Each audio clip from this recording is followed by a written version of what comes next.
వెర్రి నవ్వు ఒకటి నవ్వుతూ తన అసలు రూపాన్ని చూపించాడు. ఆయన అన్నారు, నీకు ఇలాంటి పిచ్చి వేషాలు వేసి అందరినీ భయపెట్టడం సంతోషంగా ఉంది కనుక ఏ రూపంతో నాకు కనపడి నేను ఉలిక్కి పడ్డానికి కారణమయ్యావో అదే రూపమును పొందెదవుగాక అన్నాడు. అప్పుడు వాడు హడిలిపోయాడు. హడిలిపోయి ఆయన పాదముల మీద పడ్డాడు. అయ్య బాబోయ్, నేను మళ్ళీ నిజస్వరూపం ఎప్పుడు పొందుతాను అన్నాడు.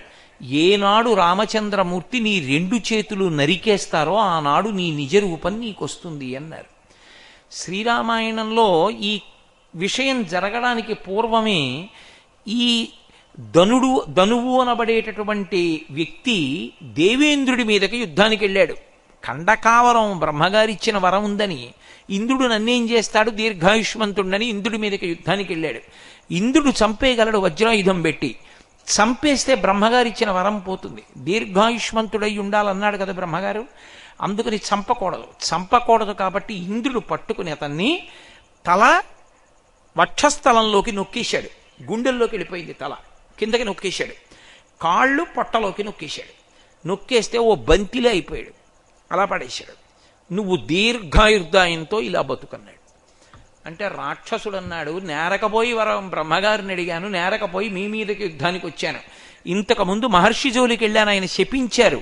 ఆ శపించింది ఇప్పుడు ఫలించింది. ఇంద్రుడు అలా నొక్కేశాడు నా కాళ్ళు, నోరు, కంఠం అన్నీ అని. దీర్ఘాయుర్దాయంతో ఉండాలంటే ఏమైనా తింటే కదా బతకడం, తినడానికి నాకు నోరేది, నా తలకాయ వక్షస్థలంలోకి వెళ్ళిపోయింది. నేను ఏదైనా వెళ్ళి పట్టుకోవాలంటే కాళ్ళేవి పొట్టలోకి వెళ్ళిపోయాయి. ఇప్పుడు నేను ఎలా చూడను, ఎలా తిననన్నాడు. ఇంద్రుడు అన్నాడు, నీకు ఈ గుండెల మీదే ఓ కన్ను పెడతాను. ఆ కంటి మీద ఒక పెద్ద రెప్ప ఉంటుంది. ఆ రెప్ప పైకెత్తి చూస్తుండు. నీకు పెద్ద పెద్ద చేతులు ఇస్తాను.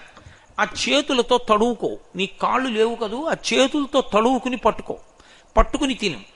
ఒకసారి నీ చేతికి ఏదైనా దొరికిందా ఇక విడిపించుకోలేదు, నువ్వు తినేసేయచ్చు. దగ్గరికి లాక్కుని తిని. నీకు ఇక్కడే ఓ నోరు కూడా పెడతానన్నాడు.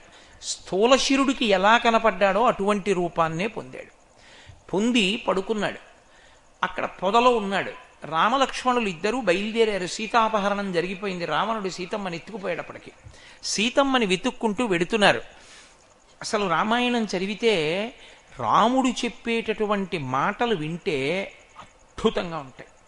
అసలు మీకు ఇక్కడ కాదు కానీ ఎప్పుడైనా అరణ్యంలోకి వెళ్ళినప్పుడు రామాయణం ఎంత బాగా జ్ఞాపకానికి వస్తుందో. ఈలపురుగుల రొద వినపడుతోంది. ఇక్కడ మాంసం తినే జంతువులున్నాయి లక్ష్మణ, కత్తి మీద ధనస్సు మీద చేయి పెట్టుకో జాగ్రత్త అంటాడు. ఎన్ని పక్షులు చెప్తాడో.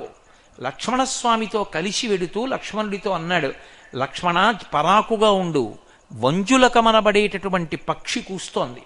ఆ పక్షి కూస్తే ఆ కోత ఎవరు వింటారో వాళ్ళకి కీడు జరుగుతుంది, ఏదో ప్రమాదం మన మీదకి రాబోతోంది, జాగ్రత్త సుమా అన్నాడు. లక్ష్మణస్వామి అన్నాడు, అవును నేను వింటున్నాను ఆ పక్షి కూత. నా ఎడమ భుజం అదురుతోంది, ఎందుకో అకారణంగా నాకు భయం వేస్తోంది, మనస్సంతా దిగులుగా ఉంది, ఏదో భయంకరమైన పీడ జరగబోతోంది అనుకుంటున్నాను. అన్నయ్య మీరు కూడా ధనస్సు జాగ్రత్తగా పట్టుకోండి అన్నాడు. అలా అంటున్నారు వాళ్ళిద్దరూ. పొదలో కనబడ్డాడు. ఇలా పొదలోకి చూసి రామలక్ష్మణులు ఇద్దరు కూడా తెల్లబోయారు. ఇదేమిటి ఇంత భయంకరాకృతితో ఉన్నాడు, గుండెల్లో నోరు ఏమిటి, కన్ను ఏమిటి, రూపం ఏమిటి అని. వాళ్ళలా అనుకుంటూ ఉండగా ఆ కబంధుడు చెయ్యి వచ్చి రామలక్ష్మణులు ఇద్దరినీ కలిపి పట్టుకుని నోటి దగ్గరికి లాగేసుకున్నాడు. రామలక్ష్మణులిద్దరినీ కలిపి చేత్తో పట్టుకులాగగలిగాడంటే కబంధుని శక్తి ఏమిటో చెప్పచ్చు. బ్రహ్మగారిచ్చిన వరం. అందుకని దుర్వారకబంధ రక్షస విరామ. దూర్వార అంటే మళ్ళీ గరికి పోగు. దుర్వార అంటే అవతల వాళ్ళని నిగ్రహించడం సాధ్యం కాదు అని. అంత శక్తివంతుడు, అంతటి బలవంతుడైతే దుర్వార అని వేస్తారు. దుర్వారోద్యమ బాహువిక్రమ అంటుంది ద్రౌపదీదేవి మహాభారతంలో. అంతటి వరం పొందినటువంటి ఆ కబంధుడు తన చెయ్యి జాపి రామలక్ష్మణులు ఇద్దరినీ కలిపి పట్టుకున్నాడు. ఆ కలిపి పట్టుకున్నప్పుడు వాళ్ళని తన దగ్గరకి లాక్కుంటున్నాడు. లాక్కుని నోట్లో పెట్టుకోవాలని ప్రయత్నం. ఆ ప్రయత్నం చేస్తూ ఉండగా రామలక్ష్మణులు ఇద్దరూ మాట్లాడుకున్నారు. ఇంత భయంకరంగా ఉన్నాడు, ఇతని యొక్క పట్టు తప్పించుకోవడం సాధ్యం అయ్యేటట్టుగా లేదు. మరి ఇటువంటి పరిస్థితుల్లో ఈ రాక్షసుణ్ణి అసలు చంపడం ఎలా అని రాముడు అన్నాడు, లక్ష్మణ భయపడకు, నీ చేతిలో ఉన్న కత్తి తీసి నువ్వు ఎడమ చేతిని నరికేయి, నేను కుడి చేతిని నరికేస్తాను. నరికేస్తే 2 చేతులు ఊడిపోతాయి. ఊడిపోతే ఇక అతను పట్టుకోలేడు, మన్ని వదిలిపెట్టేస్తాడన్నాడు. వెంటనే లక్ష్మణస్వామి అతని ఎడమ చేతిని నరికేశారు, రాముడు కుడి చేతిని నరికేశాడు. నరికేయగానే ఆ చేతి గుప్పిట ఊడిపోయింది. రామలక్ష్మణులు ఇద్దరూ బయటపడ్డారు. ఎంత భయంకరమైన ఆర్తనాదం చేశాడంటే క్రూర జంతువులు కూడా పారిపోయాయి. అంతంత పెద్ద అరుపులు అరిచాడు. అరిచి అప్పుడు చెప్పాడు, నాకు మహానుభావుడైనటువంటి మహర్షి శాపావకాశం ఇచ్చారు, నేను ఎప్పుడు మళ్ళీ నా నిజరూపాన్ని పొందుతాను అంటే రామలక్ష్మణులు ఇద్దరూ వచ్చి నీ యొక్క భుజములను నరికేసిన నాడు నువ్వు మళ్ళీ యథారూపాన్ని పొందుతావు అని నాకు వరం ఇచ్చారు. కాబట్టి మీరిద్దరూ రామలక్ష్మణులు, నాకు శాపావకాశం కలిగింది, కాబట్టి నా శాపం పోయి నేను మామూలు రూపాన్ని పొందేటటువంటి అవకాశాన్ని పొందుతున్నానని ఆ వచ్చినటువంటి కబంధుడు ఒక కోరిక కోరాడు. నన్ను తీసుకెళ్లి ఎక్కడైనా ఒక పెద్ద గోతులో పడేయండి, పడేసి ఏనుగులు విరిచినటువంటి చెట్ల కొమ్మలున్నాయి ఎండిపోయినవి, ఆ ఎండిపోయినటువంటి కర్రలు పడేసి అగ్నిహోత్రం వెలిగించండి.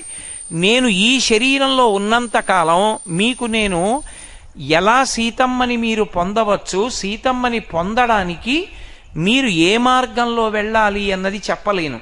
ఈ శరీరంలో ఉంటే నాకు ఆ దివ్య శక్తులు ఉండవు. నన్ను కాల్చేస్తే నేను పూర్వపు రూపాన్ని పొందుతాను, ధనువు రూపాన్ని పొందితే మీరు సీతమ్మని పొందడానికి ఏ మార్గంలో వెళ్ళాలో, ఎవరితో స్నేహం చెయ్యాలో, ఎలా సీతమ్మని పొందాలో, ఎవరు ఎత్తుకెళ్లారో అన్నీ చెప్తాను, కాబట్టి నన్ను కాల్చేయమన్నారు.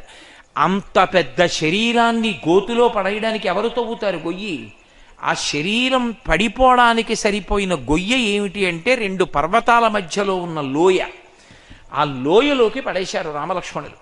దాన్ని ఆ శరీరాన్ని తోసి పడేసి కట్టెలు, ఎండు కట్టెలు ఎన్నో తెచ్చి దాని మీద పడేసి అగ్నిహోత్రం వెలిగిస్తే రామాయణంలో వాల్మీకి మహర్షి వర్ణించారు. మెల్లిమెల్లిగా అంత ఎండిపోయిన కట్టెలు కాలుతూ కాల్చింది ఆ శరీరాన్ని. ఎందుకంటే శరీరం నిండా కొవ్వే, కదలిక ఉంటే కదూ, అలా కూర్చుని ఉండేవాడు, చేతులతో తడువుకు తింటుండేవాడు. ఆ కొవ్వు పట్టినటువంటి రాక్షసుడి శరీరం కాలడం అంత కష్టమైంది. అప్పుడు అందులోంచి ధనువనబడేటటువంటి వ్యక్తి పైకొచ్చి పరమమంగళకరమైనటువంటి స్వరూపంతో నిలబడి రామలక్ష్మణులతో మాట్లాడి వాళ్ళు పంపా సరోవరం వైపుకి ఎలా వెళ్లాలో, సుగ్రీవుడితో స్నేహం ఎలా చేసుకోవాలో, అగ్నిసాక్షిగా సుగ్రీవుడితో స్నేహం చేసుకుంటే సుగ్రీవుడు అన్ని దిక్కులకు వానరుల్ని పంపించి సీతమ్మ జాడ ఎలా కనిపెడతాడో, దానివల్ల సీతమ్మని మళ్ళీ ఎలా పొందొచ్చో ఉపదేశం చేశాడు. కాబట్టి దుర్వారక బంధ రాక్షస విరామ, ఎవ్వరూ చంపలేకపోయినటువంటి కబంధుని యొక్క 2 చేతులు నరికి చంపినటువంటి ఓ రామా, నీకు నీకే చెల్లింది కాదు. దీని అంతరార్థం ఏమిటంటే, కొంతమంది ఉంటారు, 2 చేతులు ఉంటాయి, 2 కాళ్ళు ఉంటాయి. ఏం చేస్తావు చేతులతో?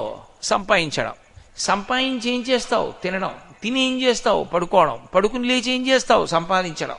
సంపాదించి ఏం చేస్తావు? తినడం. తిని ఏం చేస్తావు? పడుకోవడం. పడుకుని లేచి ఏం చేస్తావు? సంపాదించడం. అసలు ఈ శరీరంలోకి ఎందుకు వచ్చావు అన్న దాంతో సంబంధం ఉండదు. ఒక్కరోజు భగవంతుడి పాదముల మీద ఒక పువ్వు వేసేది ఉండదు, ఒక్క భగవన్నామని చెప్పేది ఉండదు, ఒక్క భగవత్ కథ వినేది ఉండదు, ఒక్కనాడు విష్ణు సహస్రనామ స్తోత్రం చదివేది ఉండదు. ఎందుకు? బ్రతుకంటే ఉన్ననాళ్ళు తినడానికి, తినడం అయిపోయిన తర్వాత చావడానికి, అంతే. అలాంటి వాళ్ళ జీవితాలలో మార్పు తేగలిగిన వాడెవరు అంటే రామకథ, రామనామము, రామాయణం. కాబట్టి దుర్వారక బంధ రాక్షస విరామ, జగజ్జన కల్మషార్ణవోత్తరకనామ, లోకంలో ఉండేటటువంటి జనుల యొక్క కల్మషములను పోగొట్టగలిగినటువంటి తారకమైనటువంటి నామము కలిగినటువంటి వాడా అని పిలుస్తున్నారు గోపరాజు గారు. లోకంలో రామనామానికి ఒక్కదానికే ఒక పేరుంది, తారకనామము అని. లోకంలో తారకము అని పేరు కలిగినటువంటి నామములు 2 ఉన్నాయి. ఒకటి ప్రణవము, ఓంకారము. నేను మీతో చెప్పాను, ఓంకారం అందరూ పలకడం వీలు లేదు, అలా కుదరదు అని. రెండవది బ్రహ్మచారి గృహస్థు, వానప్రస్థు, సన్యాసి 4 ఆశ్రమాలలో ఉండేటటువంటి వాళ్ళు, స్త్రీ పురుషులు అందరూ ఏ స్థితిలో ఉన్నారన్న దానితో సంబంధమేం ఉండదు. స్నానం చేశాడా, స్నానం చేయలేదా, పట్టుబట్ట కట్టుకున్నాడా, మడిబట్ట కట్టుకున్నాడా, లేకపోతే అశౌచంతో ఉన్నాడా, శౌచంతో ఉన్నాడా, వేటితో సంబంధం లేదు. భగవంతుని యొక్క నామం చెప్పడానికి అన్ని వేళలా అర్హత ఉంటుంది. అదే ఒక మంత్రం చెయ్యాలనుకోండి, అన్ని వేళలా అర్హత ఉండదు. స్నానం చేసి కదలకుండా కూర్చుని మంత్రం చెయ్యాలి. పురుషుడైతే పైబట్ట ఉండకూడదు. స్త్రీలైతే భర్త దగ్గర ఉపదేశం పొందాలి. భర్త ముందు గురువుగారి దగ్గర ఉపదేశం పొంది అనుష్ఠానం చెయ్యాలి. ఎన్నో నియమాలుంటాయి. కానీ నామం చెప్పడానికి ఆ బాధ లేదు. లోకంలో భగవంతుడే ఎన్నో రూపాలు ఎత్తితే ఎన్నో నామాలున్నాయి. ఈశ్వరుడికి ఎన్నో పేర్లున్నాయి. ఎన్నో పేర్లున్నా అన్ని పేర్లు తారకనామములు కావు. ఒక్కటి తారకనామము. ప్రణవం అలా వదిలేసేయండి, ఓంకారాన్ని. తారకమైనటువంటి నామము అన్న మాటకు అర్థం ఏంటంటే, ప్రాణం పోతున్నప్పుడు ఆ నామం చెప్పినా, ఆ నామం చెవిన పడి విన్నా వాడు ఇక మళ్ళీ పుట్టవలసిన అవసరం లేకుండా మోక్షానికి వెళ్ళిపోతాడు. అలా చెయ్యగలిగిన నామమునకు తారకనామమని పేరు. మోక్షం ఎప్పుడు వస్తుంది అని అడుగుతారేమో నన్ను. మోక్షం ఎప్పుడు వస్తుంది అంటే, పాపము ఉండకూడదు, పుణ్యము ఉండకూడదు, రెండూ ఉండకూడదు. 2 0 అయిపోతే మోక్షం ఇస్తారు. పాపము పుణ్యము 2 కాలిపోవాలి. పుణ్యం ఉందనుకోండి, అది అనుభవించడానికి మళ్ళీ ఓ ధనవంతుడి కిందో, ఐశ్వర్యవంతుడి కిందో, అధికారి కిందో పుట్టాలి. పాపం ఉందనుకోండి, దరిద్రం అనుభవించడానికి పుట్టాలి. పాపము పుణ్యము కూడా లేవనుకోండి, ఎందుకు పుట్టాలి? ఇక కారణం లేదు. అప్పుడు ఈశ్వరుడు జ్ఞానం ఇచ్చేస్తాడు. పాపము పుణ్యము 2 లేకుండా కాల్చగలిగినది ఏది అంటే రామనామము. ఎందుచేత అంటే, యుగాలు మారిపోయినా కూడా లోకంలో ఉండేటటువంటి వాళ్ళు పలకడానికి పతితపావనమైనటువంటి నామం ఒకటి భగవంతుడికి పెట్టాలన్న కోరికతో కొన్ని తరాల పాటు వశిష్ఠ మహర్షి పౌరోహిత్యం చేశారు. ఇక్ష్వాకు వంశంలో ఆయన కర్మ కాలిపోయింది. ఆయనకి ఎందుకు పౌరోహిత్యం? ఇక్ష్వాకు వంశంలో మొన్న మీరు విన్నారు కదా, రఘువంశ కావ్యంలో దిలీపుడి దగ్గర నుంచి ఎంతమందికో ఆయన కులగురువు అయ్యాడు. ఒక్కటే కారణం ఎందుకయ్యాడంటే, ఈ వంశంలో శ్రీ మహావిష్ణువు పుడతాడు. పుట్టినప్పుడు ఆయనకి పేరు పెట్టేటటువంటి అదృష్టాన్ని నేను పొందుతానని గురువుగారు పెట్టాలి పేరు. అందుకే దశరథ మహారాజు గారు లేక పుట్టినటువంటి 4 కుమారులకి పేరు పెట్టమని దశరథ మహారాజు గారిని అడిగాడు. జ్యేష్ఠం రామం మహాత్మానం అన్నాడు వశిష్ఠుడు. పెద్దవాడైనటువంటి ఈ పిల్లవానికి రామ అని పేరుంచుతున్నాను అన్నాడు.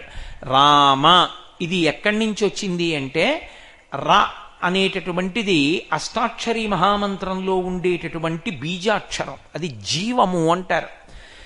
అది అష్టాక్షరీ మహామంత్రంలో రా తీసేశారనుకోండి, రా అన్న అక్షరం ఒక్కటి తీసేస్తే ఆ మంత్రం అంతా వ్యతిరేక అర్థాన్ని ఇచ్చేస్తుంది.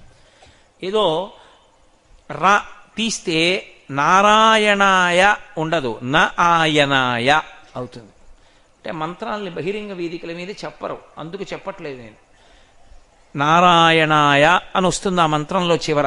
అందులోంచి రా బీజాక్షరం, రా తీశారు. ఇప్పుడు రా తీసేశారనుకోండి, నారాయణాయలో రా తీస్తే న ఆయనాయ ఉంటుంది. న ఆయనాయ అంటే నువ్వు జీవులకు ఆధారము కాదు, నువ్వు ఏ భూతమునకు ఆధారము కాదు. ఆ ఒక్క అక్షరం తీస్తే అష్టాక్షరీ మహామంత్రం యొక్క రూపం చెదిరిపోతుంది. అది బీజాక్షరం. లోకంలో మంత్రంలో అన్ని బీజాక్షరాలు ఉండవు. ఒక మంత్రం మొత్తం మీద ఒక్కటే బీజాక్షరం ఉంటుంది. ఆ ఒక్క బీజాక్షరాన్ని దాచడానికి మిగిలిన అక్షరాలు పెడతారు పక్కన. అలా కాకుండా 24 బీజాక్షరాలు ఉన్నది ఒక్క గాయత్రి మహామంత్రమే. ఈ రా బీజాక్షరం. రాకి ఉండేటటువంటి శక్తి ఏమిటి అంటే, అది అగ్ని బీజం.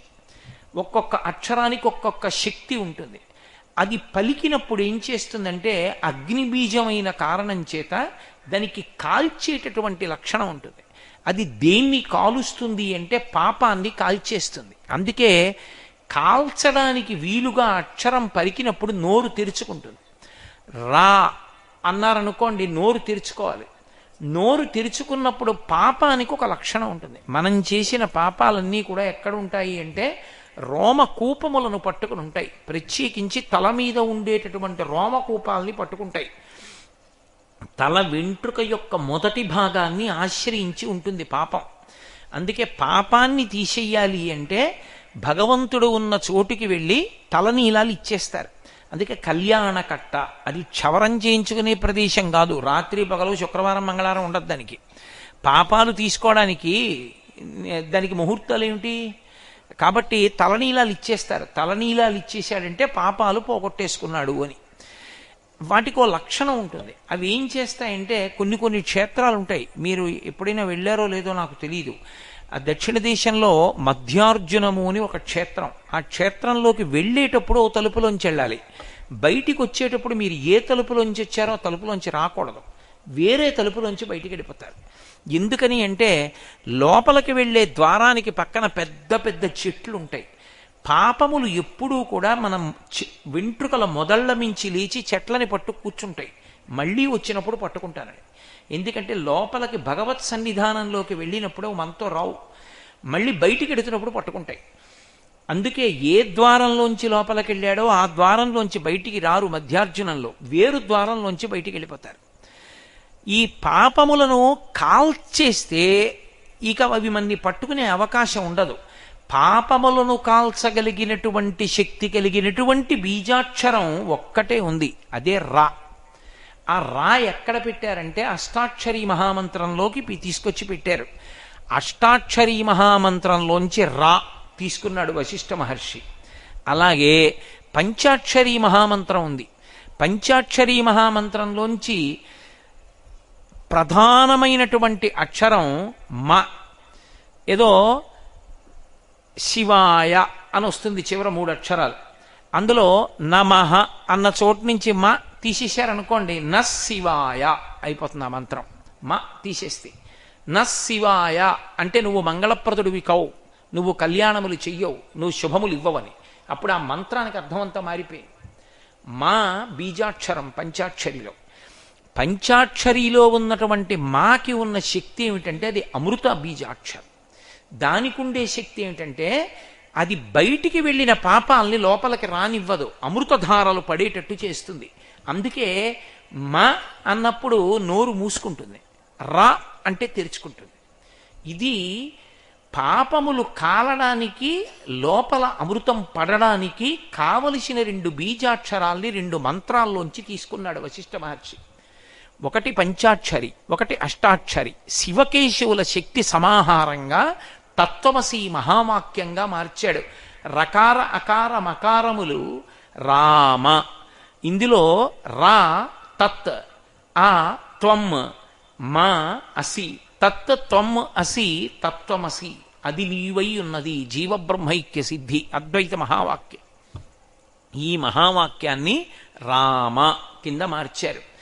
వశిష్ఠుడు ఇంత ప్రయోగం చేసి ఆ పేరు పెట్టాడు. ఎందుకు పెట్టాడంటే ఎన్ని యుగాలు దాటిపోనివ్వండి, త్రేతాయుగంలో రామావతారం వచ్చినా, తర్వాత ద్వాపరయుగం వచ్చినా, తర్వాత కలియుగం వచ్చినా చెప్పుకోవడానికి వీలైనటువంటి నామం ఏ నామం చెప్పుకుంటే పాపరాశి దగ్ధమైపోతుందో, మోక్షానికి వెళ్ళిపోతాడో అటువంటి నామము రామనామం ఒక్కటే. అందుకే ఆ రామ అనేటటువంటి అక్షరాల 2టిని ఎందుకంత జాగ్రత్తగా కూర్చాడంటే వశిష్ఠుడు, ఒత్తులున్నాయనుకోండి నేను పలకలేనండి అంటారు. బ్రహ్మణ్యో బ్రహ్మకృద్బ్రహ్మ బ్రహ్మ బ్రహ్మ వివర్ధన బ్రహ్మవిద్బ్రహ్మణో బ్రహ్మీ బ్రహ్మజ్ఞో బ్రహ్మణ ప్రియ అనమన్నాను అనుకోండి, మాకంత ఒత్తులు తిరగవండి అనొచ్చు. కానీ రామ అనమన్నాను అనుకోండి, అందులో ఏ ఒత్తులు ఉన్నాయి? అందులో ఏం ఒత్తులు లేవు. ఎవరైనా రామ అనగలరు. రామ చిలుక కూడా పలుకుతుంది నేర్పితే. రామ అన్న నామం పలికినంత మాత్రం చేత పాపరాశి కాలిపోతుంది. అందుకే మీరు ఒకటి గమనించండి, బాగా శక్తి కలిగినటువంటి 12 నామములను తీసుకున్నారు, 12 నామములు అంటారు. అవి ప్రతి వాళ్ళతోటి ఓసారి పలికించాలి కాబట్టే పూజ చేసేటప్పుడు ఆ ద్వాదశనామములు చెప్పిస్తారు.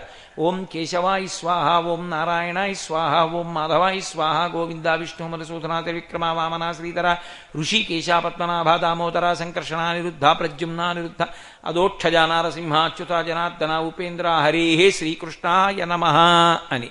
అంటే దాని అర్థం ఈ 12 నామాలు చెప్పకపోతే నీ జీవితంలో ఆ రోజు రోజు కాదు అని అర్థం. అందులో రామనామం ఏది ఉందా? ద్వాదశనామాల్లో లేదు. ఎందుకు లేదు? మరి ఇంత గొప్ప నామం అని నేను చెప్తున్నాను కదా, మరి ఇంత గొప్ప నామం అయితే ద్వాదశనామాల్లో రామనామం లేకపోవడం ఏమిటి? ఓం శ్రీరామాయ నమః అని ఎక్కడైనా ఉందా? లేదు. ద్వాదశనామాల్లో స్థానం ఇవ్వాల. ఎందుకు ఇవ్వలేదో తెలుసా? వీడు ద్వాదశనామాల్లో రామనామం పలకరా అంటే పొద్దున్న రామ అన్నానండి అని ఊరుకుంటాడేమో. రామ ఎప్పుడూ నోట్లో తిరుగుతూ ఉండాలి, అందుకని ఆ నామం పక్కన పెట్టేసేయండి. అది ఎప్పుడూ పలుకుతూనే ఉండాలి. దాన్ని ఇంకా మళ్ళీ 12లో ఓసారి తేవడం ఎందుకు? అందుకే తీసుకురాలి. అంటే అంత శక్తివంతమైన నామము లోకంలో ఇంకొక నామము లేదు. అందుకే కంచికామకోటి పీఠాధిపత్యం వహించినటువంటి మహాపురుషులు చంద్రశేఖరేంద్ర సరస్వతి మహాస్వామి వారు వెళ్ళిపోతున్నప్పుడు ఏదైనా పాఠశాల కనపడితే అందులోకి వెళ్ళి రామనామం పుస్తకాలు ఇచ్చి ఏదో కొంత సమయం ఇచ్చి, ఈ సమయంలో గుండ్రంగా రామనామం ఎక్కువ రాసిన వాళ్ళకి బంగారు మాడలు ఇచ్చేవారు, అంతకన్నా తక్కువ రాసిన వాళ్ళకి వెండి మాడలు ఇచ్చేవారు, రామనామం రాసిన వాళ్ళందరికీ రాగి మాడలు ఇచ్చేవారు. ఎందుచేత అంటే రామనామం వ్రాస్తే 3 రకములైన కైంకర్యములు పూర్తయిపోతాయి. ఈ శరీరాన్ని భగవంతుడు ఇచ్చాడు కాబట్టి భగవంతుడి కొరకు ఈ శరీరాన్ని మళ్ళీ ఉపయోగిస్తూ ఉండాలి. శ్రీరామ అని నేను రాస్తున్నాను అనుకోండి, ఈ చేత్తో రాస్తున్నాను కాబట్టి కాయిక కైంకర్యం, చేతికి పని దొరికింది. శ్రీ అనుకుంటున్నాను కాబట్టి నోటితో పలికాను, చేత్తో పట్టుకున్నాను, మనసుతో స్మరించాను, కాయిక వాచిక మానసిక కైంకర్యములయ్యాయి. రామ అనొకసారి అన్నాను అనుకోండి, నేను విష్ణు సహస్రనామ స్తోత్రం చదివేసినట్టు ఆ రోజున. తెలిసి కానీ తెలియక కానీ ఒకసారి నేను రామ అన్నాను అనుకోండి, ఎంత ఫలితం నా ఖాతాలో వేస్తానని చెప్పారో తెలుసా? ప్రత్యేకించి కలియుగంలో. నేను అబద్ధం ఆడుతున్నానని మీరు అనుకోకండి, నాకేం ఆ కర్మ కాలేదు, నేను యథార్థం చెప్తున్నా.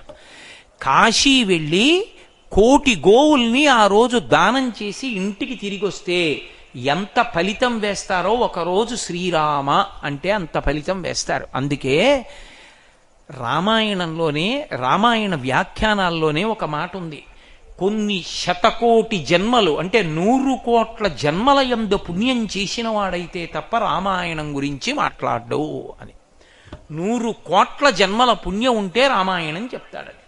అంటే రామాయణం చెప్పాడంటే ఎన్ని మాటలు రామ అనాలి, ఎన్ని మాటలు రామ చదవాలి, ఎన్ని మాటలు ఆ శ్రీరామాయణం గురించి చెప్పాలి.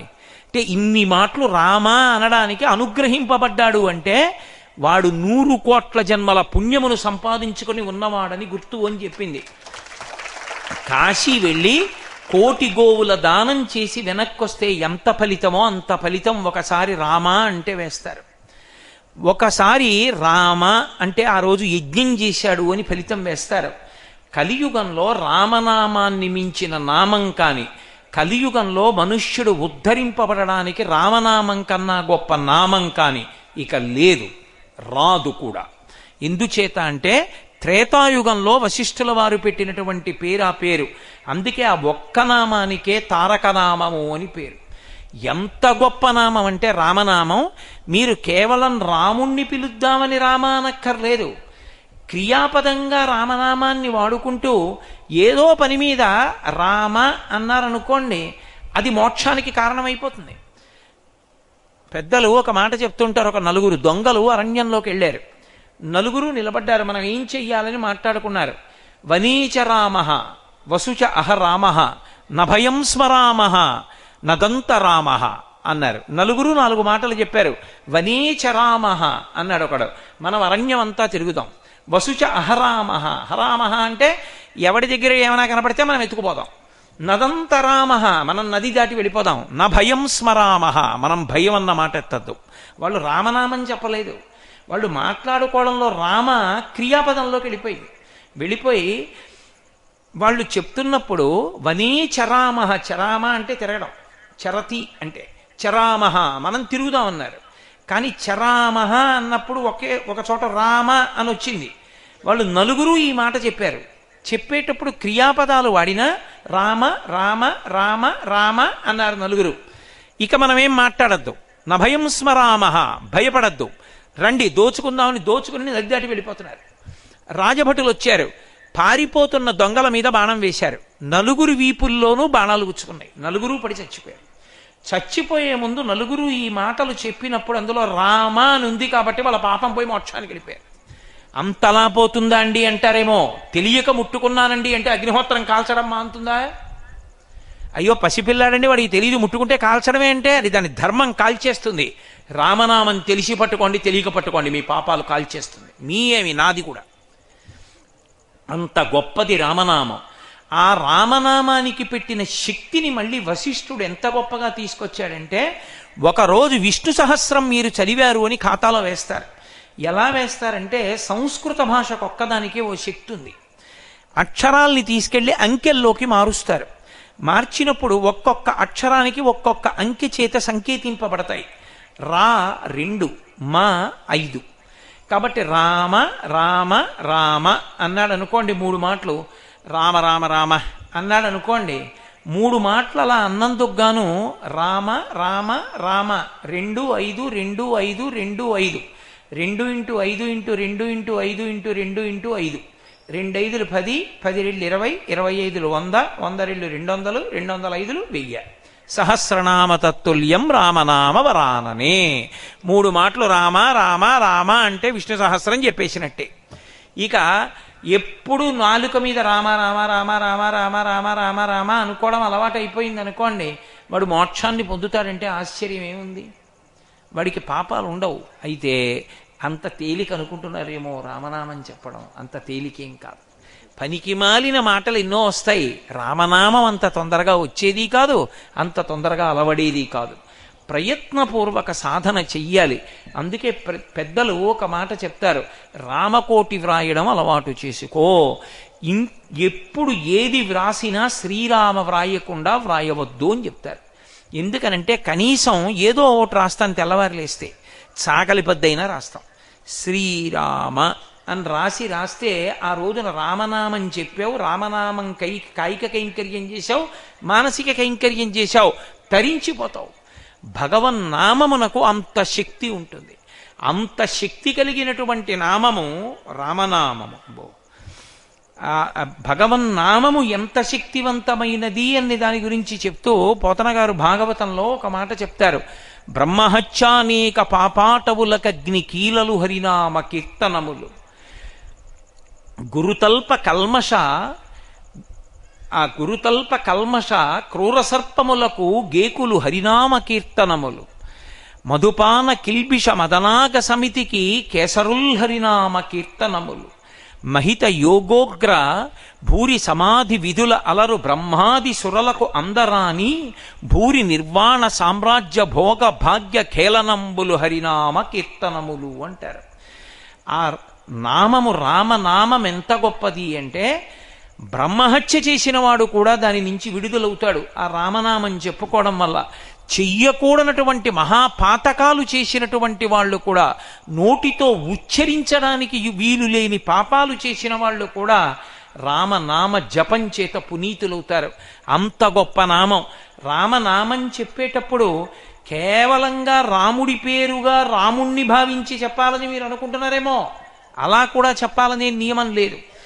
బిడ్డ పేరు పెట్టి పిలిచిననైన, విశ్రామ కేళినైన, గేలినైన మిగుల గేలినైన, పద్య గద్య గీత భావార్థములనైన కమలనయను తలుప కలుషహరము. లోకంలో బిడ్డలకి పేర్లు పెట్టుకుంటారు. అందుకే మీకు రామారావని పేరున్నంతగా మీకు ఏ ఇతర పేరు కనపడదు. కారణం ఏమిటంటే ఆ పేరు వాణ్ణి తరింపచేస్తుంది. పిలవగా పిలవగా పిలవగా లక్షణం వాడికి అబ్బి రాముడు లాంటి కొడుకు అవుతాడు. రాముడి కన్నా గొప్ప కొడుకు లోకంలో ఎవరికి ఉన్నాడు? ఎవరున్నాడు? రాముడితో సమానమైన వాడు. కాబట్టి పేరు ఉంచితే రామనామం ఉంచుతారు. బిడ్డకి పేరు పెట్టావు కాబట్టి తెలిసో తెలియకో ఒరే రామా ఇలారా, రామా ఇలారా, రామా నీకే చెప్పేది అంటున్నారు అనుకోండి. తెలిసో తెలియకో రామా అంటున్నారా లేదా? బిడ్డ పేరు పెట్టి పిలిచిననైనా, బిడ్డ కాబట్టి వాడిని రామ రామ రామ రామ రామ రామ అని రోజుకి 1000 మాటలు పిలిచారు. ఆఖరికి వాడు పక్కన లేడు.